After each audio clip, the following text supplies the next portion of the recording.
3 minutes, un conseil, un expert, c'est tout de suite sur l'antenne de We Do Biz où j'ai l'immense plaisir de retrouver Olivier Charbonnier. Bonjour. Bonjour. Olivier Charbonnier, vous êtes DG du cabinet Interface, également cofondateur de Design, mais surtout, et c'est la raison de votre présence aujourd'hui, co-auteur avec Sandra Anlard de l'ouvrage Quelles compétences pour demain, paru aux éditions Duno.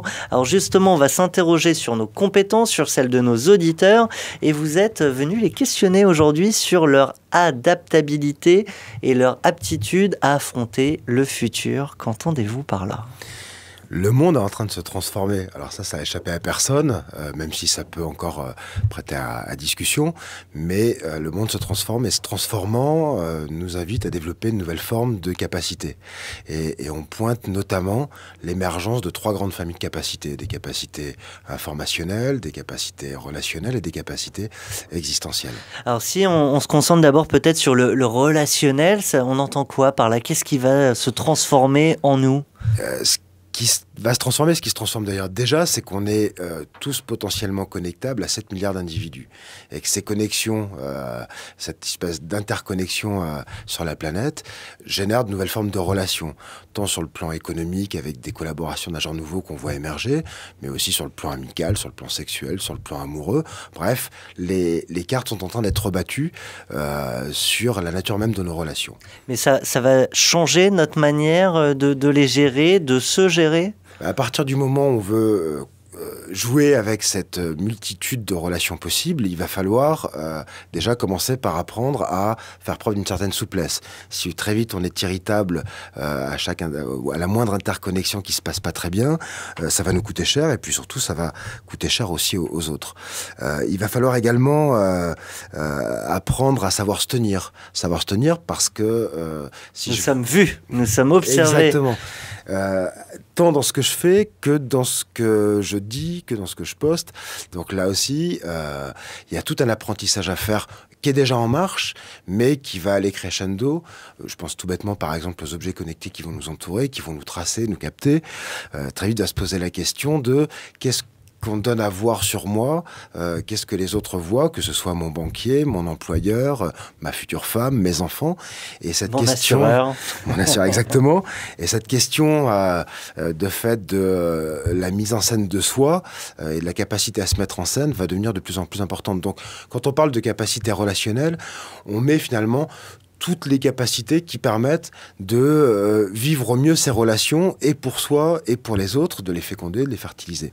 Donc maîtriser de nouveaux codes relationnels, si je comprends bien. Un mot peut-être aussi sur l'existentiel. On va changer soi-même, c'est l'idée ? C'est surtout l'idée qu'on bascule dans un monde qui nous sollicite en permanence, qui est hyper stimulant, pour le pire comme pour le meilleur. Et que cette hyper-stimulation nécessite aussi qu'on prenne un peu soin de nous, et plus particulièrement nécessite qu'on apprenne à s'autogérer pour faire des choix, pour, face à des tiraillements, face à une abondance de possibilités, être capable... Exemple, j'ai 3 soirées ce soir, j'en accepte qu'une, forcément, c'est dire que je dis non aux 2 autres. Alors, et ça va s'apprendre, c'est-à-dire qu'il va falloir aussi apprendre à s'écouter, à rationaliser, à accepter, à renoncer, et c'est relativement nouveau. Enfin, on passe d'un monde relativement... on pourrait dire presque de la rareté à un monde de l'abondance, en tout cas de l'abondance des possibles. Mais je dirais que plus encore, c'est la capacité à se ménager qui va devenir une valeur montante des capacités à cultiver ou en tout cas à développer. C'est la capacité, par exemple, à couper sans avoir l'impression qu'on est en train de mourir, à couper son téléphone portable, à couper sa connexion Internet, juste parce qu'on en a besoin. J'imagine que certains de nos auditeurs qui s'imaginent stopper leur téléphone pendant juste 24 heures, fait simplement le trou inimaginable. Oui, alors c'est vrai et puis parfois il faudra pas en plus, donc il va falloir trouver le moment où on peut couper. Accessoirement, par exemple, le dernier rempart de tout ça, c'était le sommeil, c'est le moment où on dormait. Ce dernier rempart est en train de voler en éclats avec les ceintures de sommeil, c'est-à-dire qu'on commence à mettre sous contrôle notre sommeil. Est-ce qu'on sera capable de couper nos applications qui calculent notre sommeil et donc d'accepter de ne pas avoir toutes les connaissances que nous renvoient ces applis? Ça va devenir un sujet de plus en plus prégnant. Olivier Charbonnier, avant de couper cette interview, peut-être une question essentielle, existentielle même pour rebondir. Où est-ce qu'on va apprendre toutes ces nouvelles compétences ? Alors là aussi, il va falloir qu'on se réinvente. Et par exemple, on peut imaginer que demain, dans les entreprises comme dans les écoles, comme ailleurs, dans les supermarchés, que naissent des salles de training cognitif, des salles où on pourrait entraîner son cerveau à la fois à se concentrer, être en multitâche.